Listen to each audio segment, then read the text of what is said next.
kitwarogo mu kisakusima munonga sponsor wito musyo twatunga wa Liberty Juice ekiza kwa nyuma ya Ausi Mbata the champion East Africa okusinga omwana wa Egypt simula kimwe munonga ekintu ekyo ekituma bundi Ausi Mbata atakora kurungi nabo ku robusagiki ekibakweta sponsorship konka banwani bitu ba Liberty Juice bargayo bwanyuma kugira ngo asingwire aheze kusingura rwambuka gatare munonga rwambuka rwasingwire konka abo kunda n'ekikondo cyayerekera mu ring omushinya gwa yerekere kuda kutungura umuzano mu Western Uganda na no mu Uganda kutwarza hamwe no kurenga wa Africa yona abo kubatatira umuntu wa Africa yona aba Liberty Juice tubasima munonga tine bugarikiro kandi shaba n'amakampo n'agandi amakampo n'agandi nimwe mugende nk'ecyo kibakora for the suit tubase supporting ebyemeza kucana munonga kickboxing so champion obusinguzi bweye tuwaburesere ko muntu bulijiro mbantu bingi bulijiro mba sponsors nkaba Liberty Juice bwargumbas omba hajizi waza no muzano tino majitoka singura bwargwa ruhanga nyine nkizo mu ruhanga munani wanje Ausi Mbata na kizo ma ala so twena twegisramwe obusinguzi ncho bwizire akasinga omwana wa Egypt ahabwo babushatu aharubiri so tubasima munonga amakampo nagande bitongore byona abanyankwe barukuna bakwebasa mwize tusajike Ausi Mbata abe champion w'ensiyoni the champion Ausi Mbata strongest man is the omuwa Uganda Mbata nja kusima nnyo ne ba sponsors number 1 Liberty Juice okuyingira yantademu amanya amayitirivu okulwana fight eno inasobodo okuwangula ngambo mu Egypt wano ku Ankole eriwa nembalala yabadde okuba omukaaga nsimba nnyo Liberty Juice amanyi yatademu amayitirivu era kati tobola Mbata naye yongedde kyade kimbura munadembura mba sponsors ngabano company ngazi ez'amanyi Liberty Juice ne kati Mbata ntandise sidda mabega nsimbudde kati ngenda kuba ekifune ekiramu tuvola ba nsimanyo banna mawulire okupromotinga Mbata era namwe mufuna kumanyi bolanga Mbata nkuba abazungu abasajja abazungu ngabyo Kenya Tanzania kati Egypt so kati kiba kiraga nti Mbata omuzanyo mu Western Uganda ngutambuza ngutusa ku international level n'abalala ba sponsors mwina mubeyo musobole kuba mulaga amanyi nga Liberty Juice giyalaze era kyovola be kyokunywa kyonna lwaki mfuna amanyi agenjawulo gina kubyono mu Egypt Liberty Juice yadenga expose kyokunywa mu training na Juice nga neyongera kali amanyi agenjawulo kyovola yo mu Egypt yadenga tasobola okumpitako olawundi zonna namutambuziza twazanye round 5 mu Egypt yagobye round 2 ningo round 3 obuwanguzi Mbata era no wabanga ze nze Mbata wendi engeri gyenyina Liberty Juice kumanyi genyina tansobola no bwakola atya era kati ye ayina na bisera byabwerere era fight wana kitegera wena wendi ne bonna abagala Mbata bonna wendi binawude wano ono musisi ngagamba yagala Mbata nze Mbata wendi ndi kuna Uganda ayinendaga muntu eriyo original sina jendaga era kyovola buli muntu yenna najja engeri ginafunye Liberty Juice kyawedde kano ko kawedde mudda kati ngenda kubatandikako kibebi omubwati Uganda ya orahulira kokutu abaze kubarateeka mamani mingi okuja nkatolete munywani witu Ausi Mbata ito baratweta ba Liberty Juice kanye marketing manager tujizengure katolebeke Mbata twa promoting kickboxing mu Western Uganda na Uganda na kutwaliza hamwe hata kagera Liberty Juice tujine mu buhoho butarashana ningashi mu miringo itarashana twineyo kamango orange pineapple kandi zona raza kubara zetungira tuzipimire kurunji miruzi 300 miruzi 500 litazi 2 litazi 3 amwe na litazi 5 rasa kuzefundira so mgeno hatiya Liberty Juice ije kitongole eco raza kora manyanguku cha murugayo cha basakwa kirateka mamani kickboxing Western Uganda kandi Mbata gora leba tukashanga aine ngene teka mpango mu mishu iraza kubera tuyambonka Western Uganda aine Hombararasti Academy ejempaha ne kickboxing yabana bato yabase kubara batungura abana kushanga barega nabo kura barashengure kikondi okabonese bamwe tazo kwepoka shangore kushengure kikondo cyebara kwenze ngwe urakunda ogumuguzano wokutere nkonde ushanga ari kugwegera nkaye ari kuzamukira soka gwego kamanya ngo ni problem gwawe ukuraza kwagura kurebera Ausi Mbata gomura leba twenda kumureberera mpaka nangwe no kumara imyaka 2 contract yaho turashobora tumuragaza mendijo. So company yetu barajeta Keishi Investments Company Limited barakora Liberty Juice kandi tugiresire Liberty Juice iri mu orange, mango, pineapple hamwe na apple. Wabasa kwaje kolesa ndakugambira bo muntu mukuru bo mwana muto baraza kubona amanyangore ifu yawe yahinduka. So gikoze septani kahatiya niyo juice nunji niri ha standard pure taste pure quality basa kwaje kolesa ninyi nakugambira barangeta sheke muji wakaseta katorogiza myaka mito marketing manager wa Liberty Juice. Ya agenda gano yakozere Ausi Mbata the champion East Africa. Chinga East Africa ni muchenge akakwata abanyakenya bone abatera baragaraho. Yakwata abatanzania bakurabira Tanganyika, Dar es Salaam, Dodoma yabatera baragaraho. Hati yaje no mu Egypt. Ahasi asangira umwana wa Farao. Wazombi ya Bible abantu ba Farao bakabina mani minji muno. Kuko muti yakomoka Mbarasite akakomoka Ankole obuza Kigezi akatera umfarao na ina mani minji. Bwene jenda gana ibakozire. Ekuza kwane muyambe ya Liberty Juice. Echo kunyoko kuba kusobola. Bamuzengo buri kimwe cyona okutandikana na okuturwana. Baza kwamba muhereza oburaro bakushashura. Bakwamba muhereza ebyo kunywa no kurya omukutende kwa kweye. Baza kwamba murebera ebyamagara medical bills. Baza kuba yanda kutambura ngati ngenda kuza Kampala ro fight etwine erabere Kampala mu kwezi 12 nuwo remba mbaketa nga transport yona yabanda no kweshemezamu no bwali aho notaka mwete chikoko dote chikoko no muntu enda kusemerwa mu akajiroka kishauka kamuzaba ska brown ka black beauty aba Liberty Juice bamweze kakashi na katamu no muntu manya so ebyona bashazemba jangwa bikore kurango batungura Ausi Mbata wo kumuntu wenka akatungura muzarwa kickboxing mu Western Uganda ekindi na nabana batawe na leta mangwente zezo abana batabo nibo tukufauda Mbata kali genda agiraje no bijerebi kokejo na deal ko udukwata mwe package yona legendo mbukikuru 10 omusente za Uganda kandi atunga kushemerwa kinaura nabwe marketing na branding officer wa Liberty Juice akugira ngo ndagane byaho emyaka 2 mbaka mukama barongore abarebe semba bazi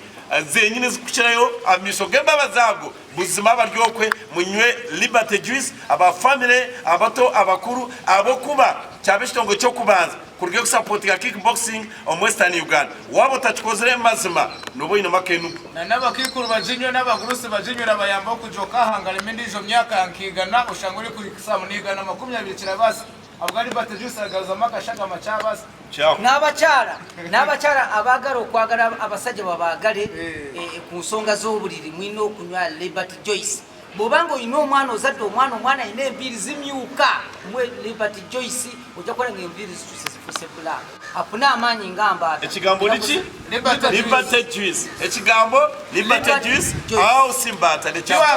the sweet baby omubati Uganda ejero cha press conference cha manu mulonga no kwenda okusima ataba muhagire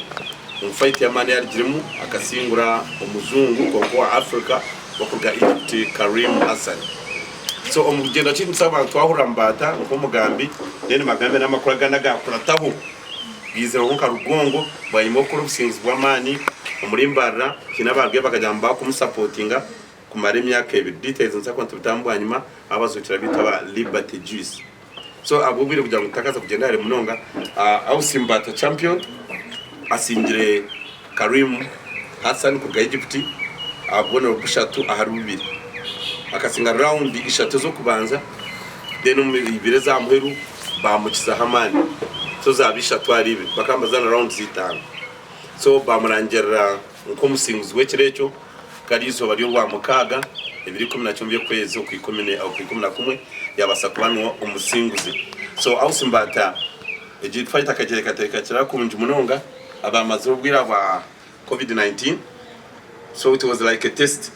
ari mushepki kandi arekera abantu kubona ngo ari mushepu nunje munonga ezeruzatsi na nabe na kurogo muzano referee wandera mugoya international referee wa kickboxing ni mumanya is a white man all oburezu kimwe cyona mbwene n'umuntu wa man. So yagamba ati kintu nakira mu twakiriye cyenyine. So we congratulate Ausi Mbata, we congratulate you webare echokoze twasa gutera mugaro aba Liberty Juice na timu yaha abo kubabe nazana n'umuntu atorobi umuntu utabukoze no knockout njye base umuntu nagumire yagenda round 5 nari umuntu wa man so ntumangu fight wabira ine abagumire konga Ausi Mbata nkabutosha he never gives up no muntu ataku kwa mani despite the size the kilos as may be ne kana bena mukiro kace but the guy fought as a real hero ukecuncu cyenyini yabasa kutunga obusinzo so abanyamakuru bitubina mu misho gitu Ausi Mbata ntaka murese nyira kwanza nabe introducingira nagwe batayibitu partners aba Liberty Juice na kwanzura abantabiza nabo abo bagira ngo Ausi Mbata no kutungura umuzango wa kickboxing mu Western nteko support nkora zabuganda kubakora tubakasa kumureka kafa wenka ako nahitaga ibintu bindi kurango yatunga so bakoze rendagano y'imyaka 2 kubaba mwine baksupporting ngo muzano kandi Ausi Mbata nyesiga kina kiramwongero aine na academy member data Mbara City kickboxing academy kuyabana abarazumbitere byambara ninga pato ningo ndizo mutoria because we know generation go others come so they will come and be like next Mbata so nimbasa kushaba kache introducing abantu bawe then tutanikana na Ausi Mbata zabi hariyo bitokutanika nabyo so umusho mukuru Shekam wagama zina genyine then na time we inaha then tugaruka aha press conference yenye amazina baranyita Shekamu kandi marketing manager amwe na n'uwanyura kuri bya branding abikwatagene na Liberty Juice ibyo twija twarebaho ikitekateko cyambata kugira ngo lete kickboxing umurembo rwambara kikatshemeza kandi kutwariza hamwe twaturebe ufutere kikonde muri mbarara abantu abataracageraga kutwarebe rwa mukaga tanap yarebe kireho nuko ko abantu bijire bakahageraho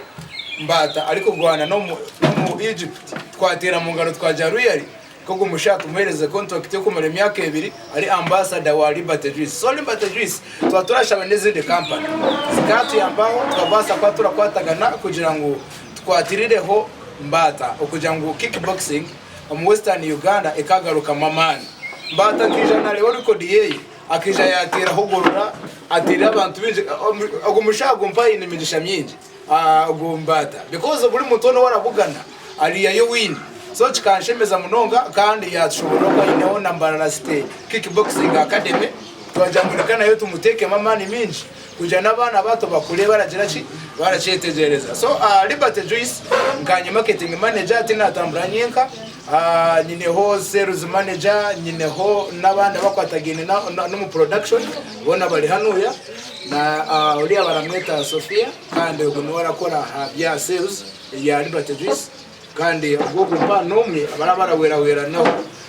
baramweta Katia so turatambuza mu misho porampora Liberty Juice so abanyambarara nimwe bari kwakira internet keje kandi Mbata n'umwana wito wa hanuya nasigandishe kamu Sheke muji wakasete katorobwiza myaka mito kandi marketing manager wa Liberty Juice so Liberty Juice abamahuri tumutera mugaruko kabari yajatera umugaraba Liberty Juice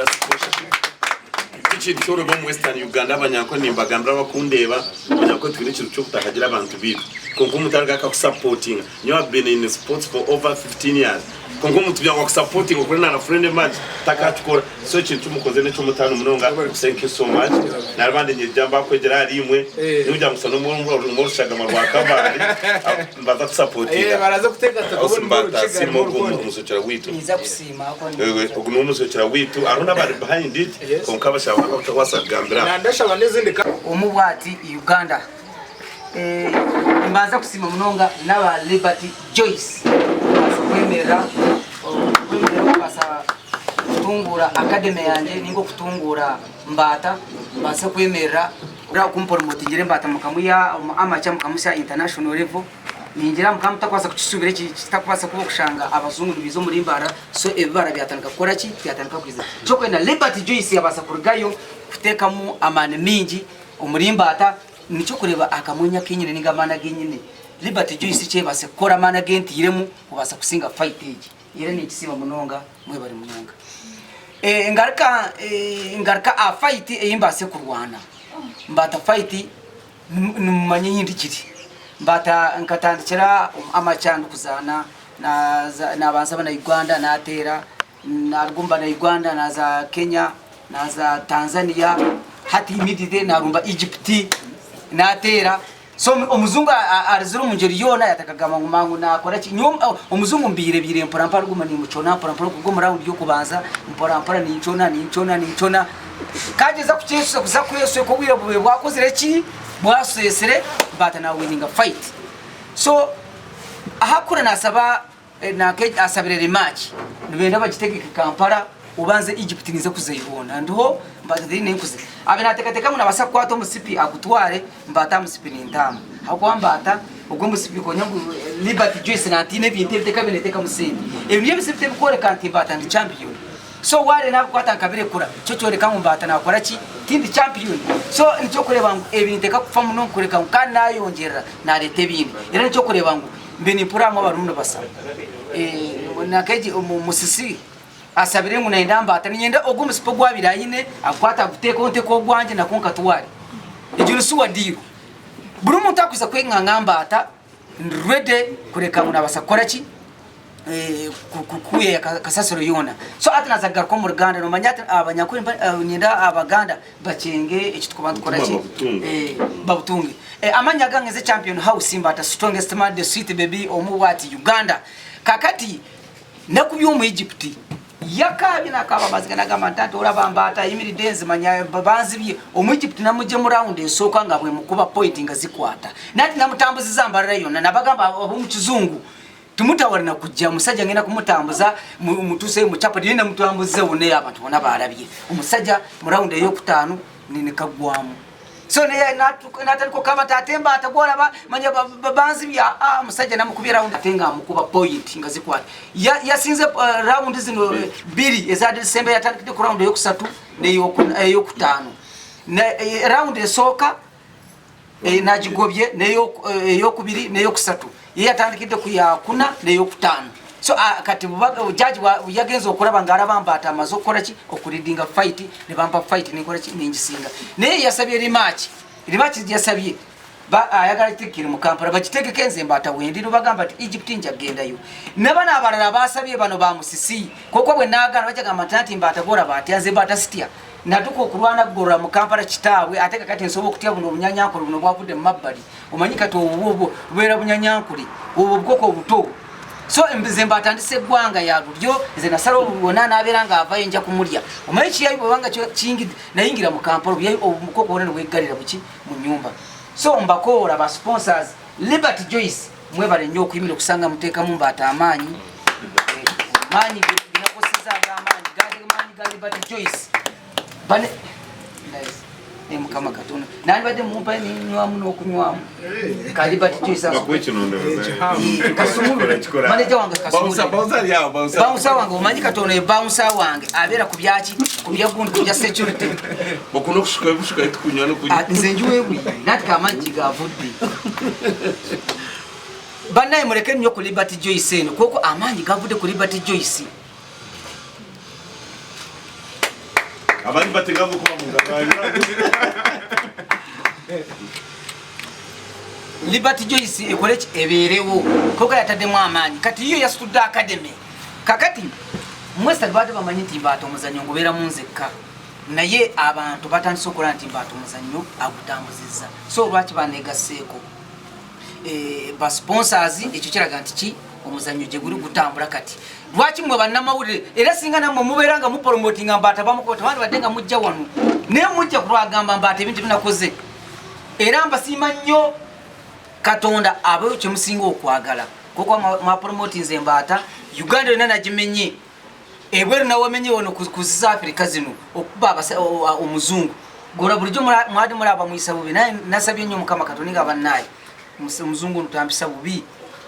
fight esoka mu mbarara abantu ne bakola ki ne banvamu kyovula omusajja namukubi mu ngeri ya style y'ekikomando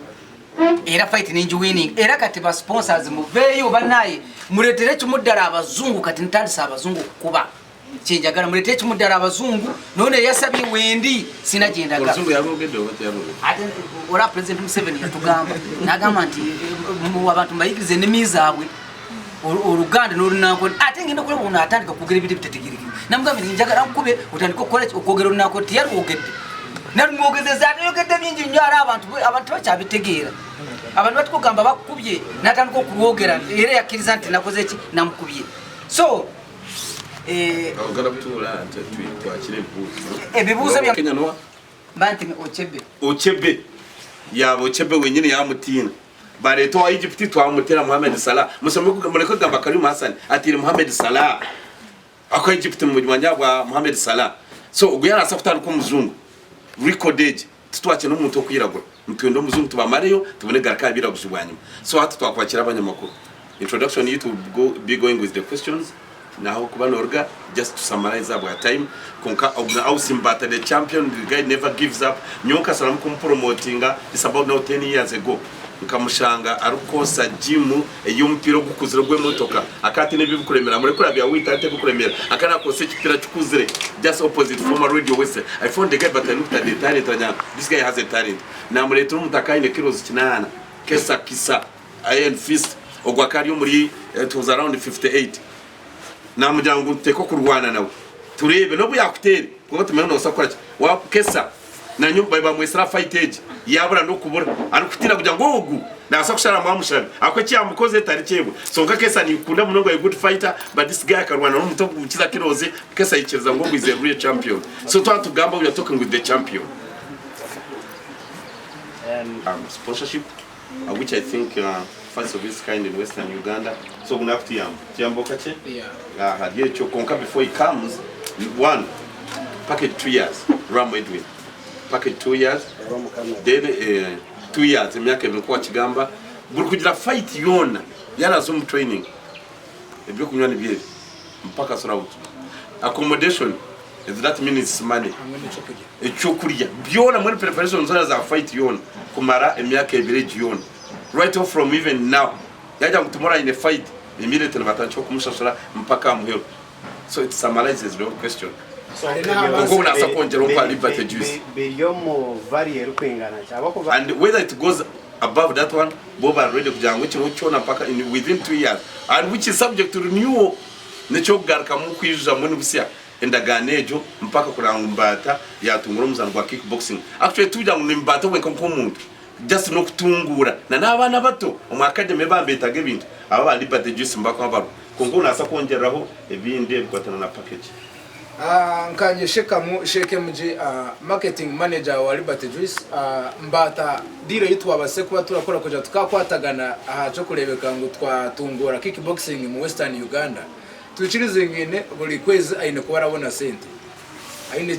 na rent hara nyama niko turagishashura ico kujya niko turagishashura transporta turaturebeka ngo twamanya pa week haja kanta kitwamuherezayo akokoresa mu life yeye so Mbata twenzire ngo icyo tumukore atashanga ende kira muteganisa oramanya abashaba mpemirire yabo tukamutwara mu hotel ngo amurisa wa mubasa wine kumushakira turamushakira kilo zo buhunga z'imicere tuzitekaho turete gutiya yebiribwa tugitekaho mpaho so turi kurebeka ngo twamutungura turi kumutambuza kwenye mu misho so Mbata kwije yatugambire biye byona tuchirize ngana twakora package kuja ngo tumuhereze 10 million tongerere kugurebeka in case haje cyayitagisebwa naco tushikore itunka Liberty Juice kandi nechin yo kuja ngo hata in fight kuza America iketurede kuchitahamu kutambura nawe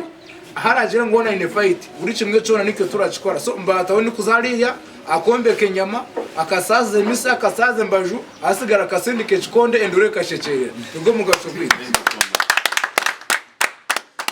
azo boxing kana agenda niza kuchigama mu Uganda hapo kuri abacenge Mbata nasoka mu boxing nimba kuba bona nimba marawo nimbura bembera nganzanya nako kati boxing ninjivamu ningira kickboxing apura kugira gurura ninzanya nibangama Mbata ino kusoka no kubono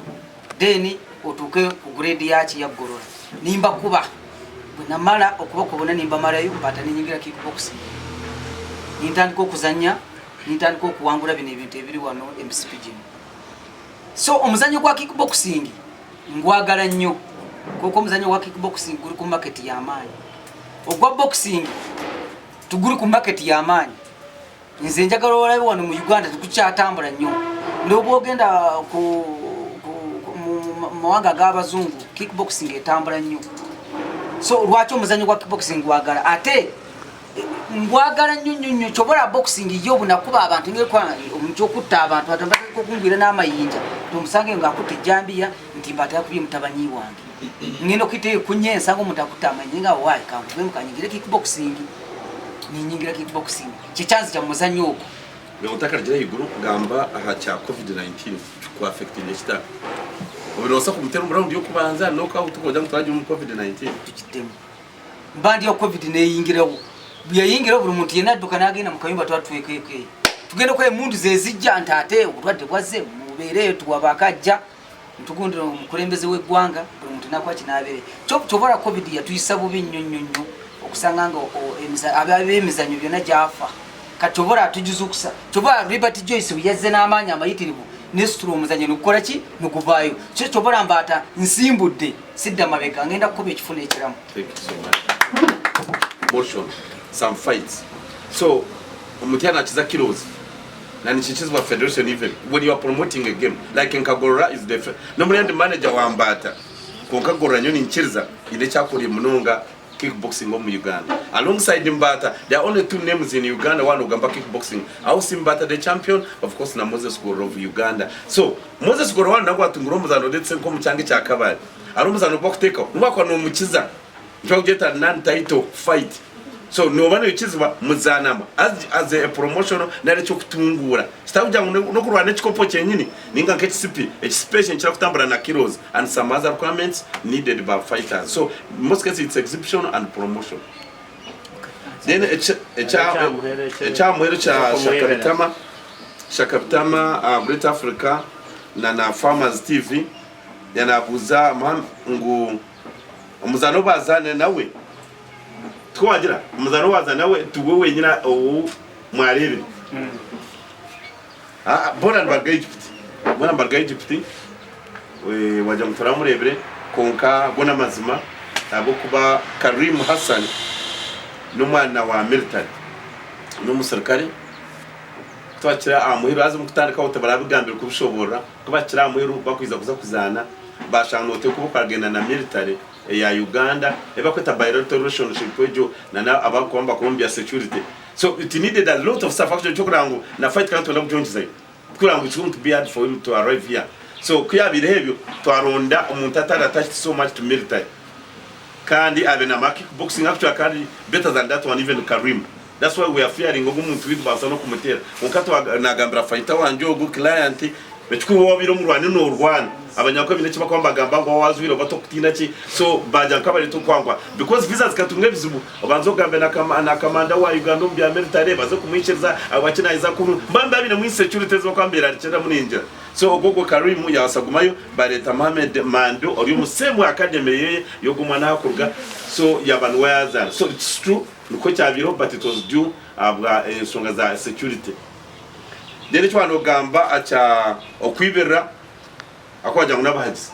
kwekiri twenda champion abahazi cyo kwibera atakakigambira atogulu fighter ko wabira ryo mu ring na atakutumanya aboka nyoni ekinkumanya na gambira international referee ba judges aba barubona aba federation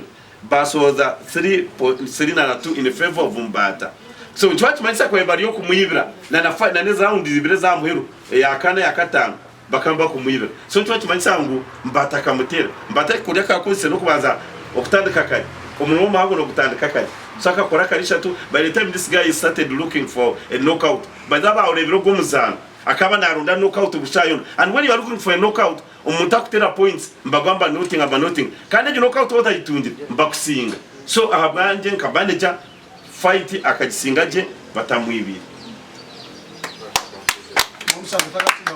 Mbata champion omubwati Uganda Mbata nibagamba fight inarwa n'urwa mukaga fight y'urwa mukaga opponent unenza kurwa na Keji Karim Hassan kiyakire haba mu buzo bare tumusambyuko okurigira manager kuko yagamba yazure yakuba yazure mutakora kitati na kandi ukurije n'indi gire Mbata indigire nitera abasiza bahango kiryo muri kodi najya tamusaba korekere kaba murete uza kwikara umusana akora narwana nawe Mbata ni mucumanya yindigira aba mahure no promote nyine Mbata no mumanya nyo Mbata ni ndandikiraho njo no manyamba atemba cyo kwenetandika kweyiza bucyari kare mujumanye yene yiya bucyari kare ke kurgeto muyihure tandika kuyiya